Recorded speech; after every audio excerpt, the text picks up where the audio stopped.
అంటే ఎంత బాధ్యత లేకుండా బాధ్యతారహితంగా మరి ఈ ప్రభుత్వం రైతుల పట్ల వ్యవహరిస్తుంది అనడానికి నిలుస్తాం. మనం చూసాను కంప్యూటర్ మీద కూర్చొని ఏదో టీవీ అండి మర్చిపోయినాను, ఏదో టీవీ మాటి అనుకుంటున్నాను బాబా. ఆయన చైర్మన్ గారు మరీ ఎక్కువగా మాట్లాడారు. సంతోషం పోనే అబ్బనం ఉండే తెలంగాణ ఆ శక్తి అని ఉంటే నమ్మలు చుట్టేసి తీసుకెళ్లి అది ఒరిస్సా తీరంలో మార్చిందంటే వైజాగ్ తీసుకెళ్ళి అంటే పెరుగుతారని కాదు కానీ నవ్వొచ్చేది. నవ్వాలా ఏడాలా ఏం చేయాలో అర్థం అవట్లే. జోక్యం తీసుకొచ్చారు దీన్ని. ఇలాంటి అపాసాలు ఇలాంటి చిన్నపిల్లలు సీరియస్నెస్ ఇష్యూ తీసుకొచ్చి ఈ రకమైన కార్యక్రమం చేయడం ఎంతో సమంజసం.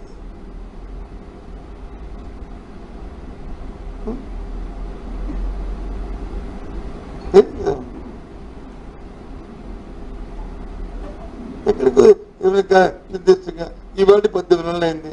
ప్రకటించమనండి ఏ జిల్లాకి ఎంత ఈ మధ్యకాలంలో వచ్చే 18 నెలల కాలంలో అధిక వర్షాలు వచ్చినప్పుడు కానీ లేదు కరువు ప్రాంతాల మండలాల్లో జరిగినప్పుడు కానీ ఏ జిల్లాకి ఏ మండలానికి ఎంత మేము ఇన్పుట్ సబ్సిడీని ఇన్సూరెన్స్ ని క్లెయిమ్ చేసేది ఇచ్చామని చెప్పి ప్రభుత్వం ప్రకటించమండి. నేను మా జగన్మోహన్ రెడ్డి అడిగేది కదా, ప్రభుత్వం మీద ఉంటుంది కదా, ఎక్కడ మీద ఉంటుంది కదా, ప్రకటించండి.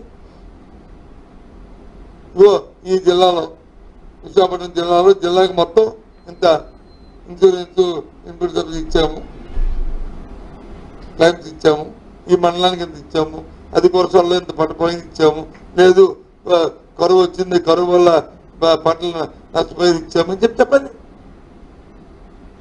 ప్రజలకు ఇన్ఫర్మేషన్ ఉంటుంది, మీకు ఒక అథారిటీ ఉంటుంది, ప్రతిపక్షాలు మాట్లాడే అవకాశం లేకుండా ఉంటుంది. చెప్పడానికి ఉంటే కదా,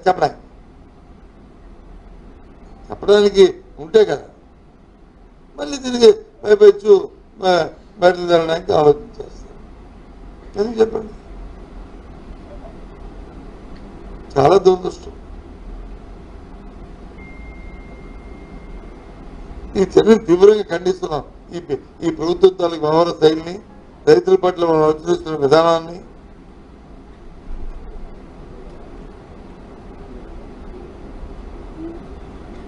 మేము తీవ్రంగా ఆక్షేపిస్తున్నాం, ఖండిస్తున్నాం.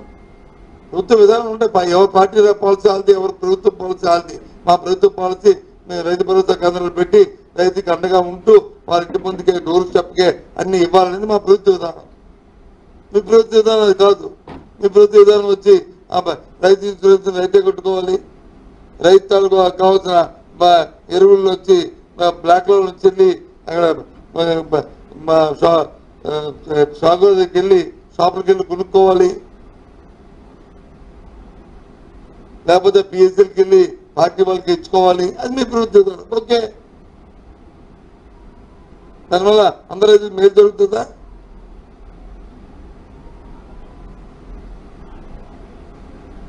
మా ప్రభుత్వ విధానం, దాంతోపాటు విద్యా వైద్యం మా ప్రధానం మాకు.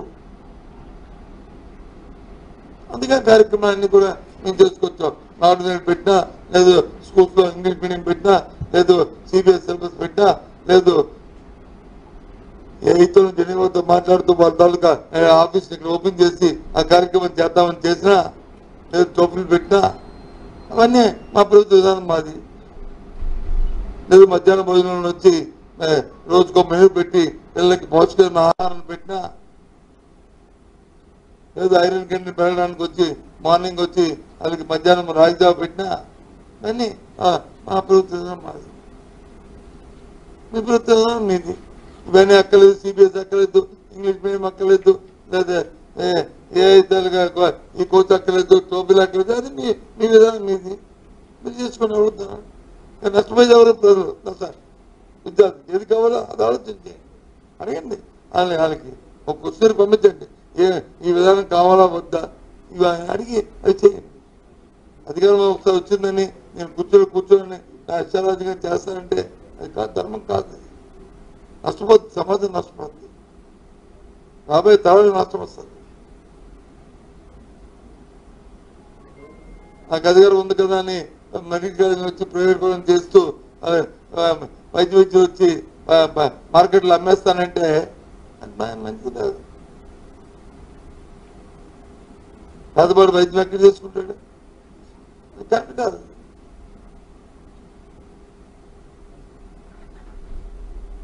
మీ విధానం అయితే కాబట్టి ప్రైవేట్ వాళ్ళు వైద్య విధానం మధ్య ఇంకో 100 హాస్పిటల్ ప్రైవేట్ వాళ్ళకి పర్మిషన్ ఇవ్వండి, వాళ్ళకి కావచ్చు రాయితీలు ఇవ్వండి, చేసుకోండి. కానీ ప్రభుత్వంలో మినిమం ఉండాలి కదా. లేకపోతే అది మేము అడుగుతుంది. డెమోక్రసీలో రాజ్యాంగంలో రాజ్యాంగ స్ఫూర్తి దెబ్బతాలకంట రాజ్యాంగ స్ఫూర్తికి లోబడి ఏదైతే ఉన్నాయో విద్యా, వైద్యం, అలాగే వ్యవసాయం, వీటికి కంపల్సరీ మీరు చేయాలి. రాజ్యాంగ హక్కు అది ప్రతి పౌరుడికి. వాడి స్ఫూర్తి దెబ్బతాయికి మీరు చేస్తారంటే ఏ విధంగా అవుతుంది? మన కాసేపుకి వెళ్ళాను, ఇన్సిడెంట్ జరిగింది, ప్రత్యక్షంగా చూశాను. వేల మంది వచ్చారు, 15,000 మంది దానికి వచ్చారు. ఇది నేను చెప్పిన మాట కాదు, మీ మీడియా, స్థానికులు, అక్కడ ప్రజలు అందరూ చెప్పింది. పోలీస్ లేడు అక్కడ, సెక్యూరిటీ అసలు లా అండ్ ఆర్డర్ మెయింటైన్ చేసే పరిస్థితి లేదు. అడిగితే ముఖ్యమంత్రి స్థాయి వ్యక్తి వచ్చి అది ప్రైవేట్ అంటే ఏంటి వాడింది? ఎక్కడైనా క్రౌడ్ పుల్లింగ్ అవుతుంది, గుంపుకూడుతున్నాం అంటే ఎందుకు జరుగుతుంది చూసుకో బాధ్యత ప్రభుత్వం లేదా? ఎవడో ఒక సర్కస్ ఊర్లో పెట్టుకుంటారు ప్రైవేట్ వచ్చి, అక్కడ వచ్చి జనం గుంపుకూడదని ప్రైవేట్ పోలీస్కి బాధ్యత లేదా?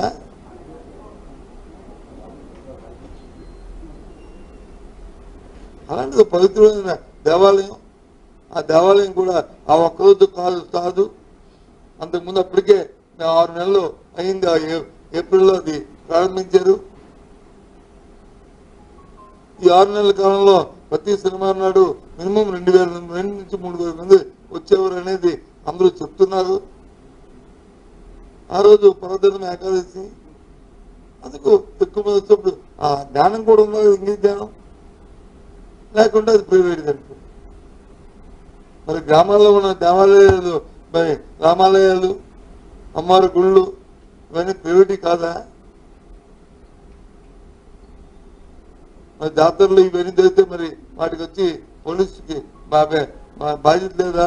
ప్రభుత్వం బాధ్యత లేదా? ఏంటి మాటలు? విశ్వరాజ్యంగా మాట్లాడతారు. అంతకుముందు 2 నిమిషాలు జరిగింది, తిమ్మతంలో జరిగింది, తిరుపతిలో జరిగింది. ఇదేం దౌర్భాగ్యమో కానీ చంద్రబాబు నాయుడు ఎప్పుడు ముఖ్యమంత్రి అయినా ఇలాంటి సంగతి. మరి 5 సంవత్సరాలు మా జగన్మోహన్ రెడ్డి కదా, మా వైసీపీ ప్రభుత్వం కూడా రాష్ట్రంలో అధికారం ఉంది కదా, ఎప్పుడు ఇన్సిడెంట్ జరగలేదు అంటే అప్పుడు రాలేదు. ఎవరు మనసు చచ్చిపోయారా? 10 మంది చచ్చిపోయారా? ఎక్కడ చచ్చిపోయారు చెప్పండి. నేనే చెప్తాను, రాముడు జనం భద్రతలుగా చనిపోయారా చెప్పండి. ఒక ఇన్సిడెంట్ జరిగింది ఇటు ఎందుకు? ఎక్కడైనా ఆ రామతీర్థాల్లో కానీ ఎప్పుడైనా సరే ప్రతి శివరాత్రికి అక్కడ యాత్ర జరుగుతుంటుంది, శ్రీరామనవమికి జరుగుతుంటుంది. దాని ముందే ప్రకాశంగా అక్కడ వచ్చి చూస్తాం, మీకు సమావేశం పెట్టుకుంటాం, అధికారులతో పోలీసు అన్న రెవెన్యూ, పోలీసు, ఎన్విరాన్మెంట్తో అందరూ కలిసి పెట్టుకుని దానికి కావాల్సిన ప్రికాషన్స్ తీసుకుంటాం. కాబట్టి ఇన్సిడెంట్ తాగట్లేదు. ఇప్పుడు ఏదైనా ఏం చెప్పినట్టు కాదా? అవును కదా, చేయాలి కదా అంటాం. చేయకంటే ఏంటిది? చచ్చిపోయిన తర్వాత వచ్చి ఇది ఉంటానంటే మాట్లాడుతుంటే ఏ విధంగా ధర్మం అది అంటే మానవుడి ప్రాణం, నీ ప్రాణం అయితే ఒకటి, ఇంకా పక్కోడి ప్రాణంతో ఒకటి, మన కుటుంబ సభ్యుల ప్రాణంతో ఒకటి. ఏంటిది? ఇదేనా అందుకనే ప్రజలు వచ్చి మనకు వచ్చి అధికారం ఇచ్చింది. ఒకసారి ఓటు తీసుకుని అధికారాన్ని సరిదిద్దుకుంటే ఈ 5 కోట్ల మందికి 5 సంవత్సరాలకు వస్తాడు నువ్వు. అది బయట వాడా ఇంట్లో వాడా లేకపోతే నువ్వు మన సొంత మన ప్రాణాన్ని కాదు. అది బాధ్యత. అది మనకి భారత రాజ్యాంగం ఉన్న రాజ్యాంగం ఉన్న స్ఫూర్తి. లేదే ఆర్టిస్ట్ రాజ్యంగా మాట్లాడుతుంటే అది కూడా ఇప్పుడు ఎవరు చిన్నవాడు మనకు సాక్షాత్తు ముఖ్యమంత్రి స్థాయిలో ఉన్న చంద్రబాబు లాంటి వ్యక్తి మాట్లాడటం ధర్మం ఇది.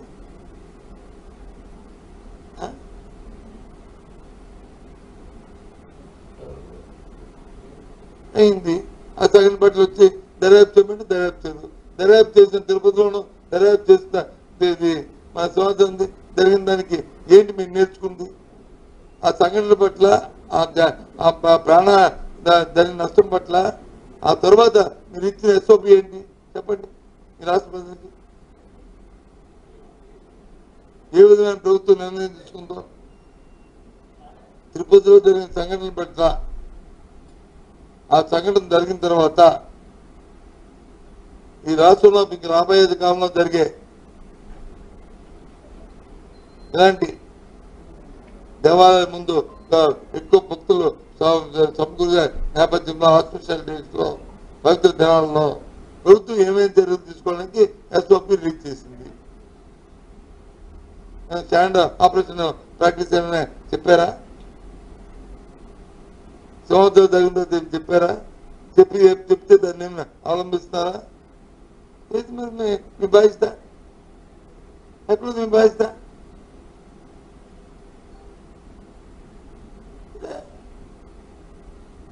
రైతు దగ్గర లేదు, భక్తుల దగ్గర లేదు,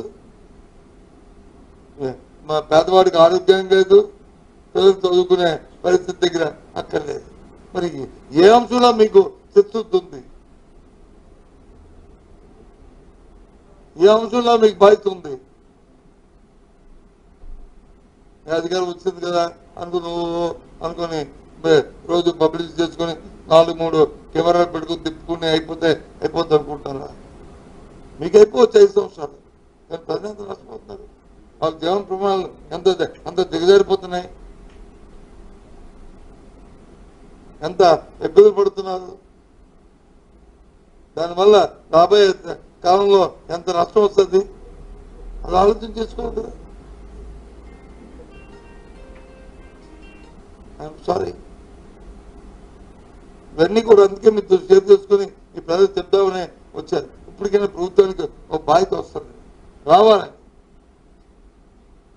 తెలియదు కాదు, ఇదేమీ కాదు, కామన్ సెన్స్ పాయింట్.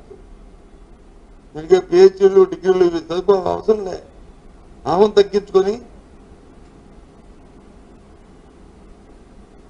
ఇక్కడ ఉన్న కళ్ళ నుంచి మనం ఇక్కడ యాసిడ్ ఉన్న అటు చూస్తే చాలు. ఇవి ఇక్కడికి వెళ్ళకంట ఒకళ్ళు వెళ్తే అటు మళ్ళీ తిరిగి యథాస్థానం తీసుకొచ్చుకుంటే చాలు.